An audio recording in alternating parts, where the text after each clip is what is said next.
It has been more than 3 years since KGF Chapter 1 was released. KGF Chapter 2's release date was getting postponed because of different reasons. But KGF Chapter 2 is going to be finally on the big screens.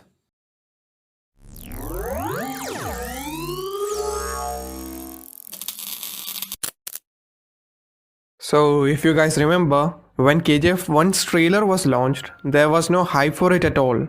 I still remember watching the trailer and my expression back then was like, what the hell, why isn't anyone talking about it? The trailer when I saw, the making I thought was of Hollywood level. Even then, why wasn't it getting any recognition? After that, the release date of KGF was getting near and even then also, not much of an hype was building up. Only a limited number of theaters was allotted for the movie and finally, the release date came. The morning show came to be. After the very first show, audience came out and the rest of the story is known, or rather I say, rest is history. How KGF's crazy wave hit not only India but worldwide. The sleeping Kannada industry woke up. A new hero rose, Yash, aka Rocky Bhai. Now why this much of hype for KGF 2? With a limited budget, with an actor whose name was unknown, by a director who have done only very few movies, with a cast who are mostly new faces and from an industry whose name was unknown. If a movie can even without any hype make this much of craze, break this much of records, then definitely the expectations and hope for its sequel will obviously be high.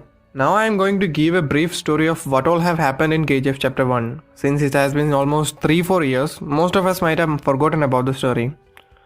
So in KGF Chapter 1, we saw a child who came to Bombay for a living after his mother died, joined hands with local gundas or gangsters and starts to work for them.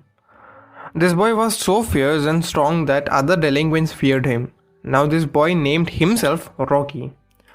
As this boy becomes a man, he slowly realized that there are much more bigger fishes in the sea. That is, there are more powerful gangsters. One such gangster asks Rocky to kill a powerful man, Garuda, who owns the Kolar goldfields, that is KGF. But Rocky was unsuccessful in killing Garuda and decides to go to KGF and kill him there. But in KGF, it was a very different world. Security was so tight that no one could enter and exit KGF without any permission. Somehow Rocky enters KGF and sees people being treated as mere slaves and their freedom taken away from them. As the story moves on, those people begins to believe Rocky as their savior or messiah. And at the end of the story, Rocky was able to chop Garuda's head. But that was only another beginning. Rocky takes on KGF after Garuda's death and now he has to face Adhira, Garuda's uncle, role played by Sanjay Dutt, and other governmental as well as gangs related problems, and that story will be shown in KGF Chapter 2. And also, this story of KGF and Rocky Bhai is shown as a story being narrated by a writer named Anand to another journalist for a TV channel interview. And also in between, some romantic elements have been added. So I hope that KGF Chapter 2 turns out even better than KGF Chapter 1. So that's all for today's video, guys. Till the next one. Bye bye. Violence likes me. I can't avoid.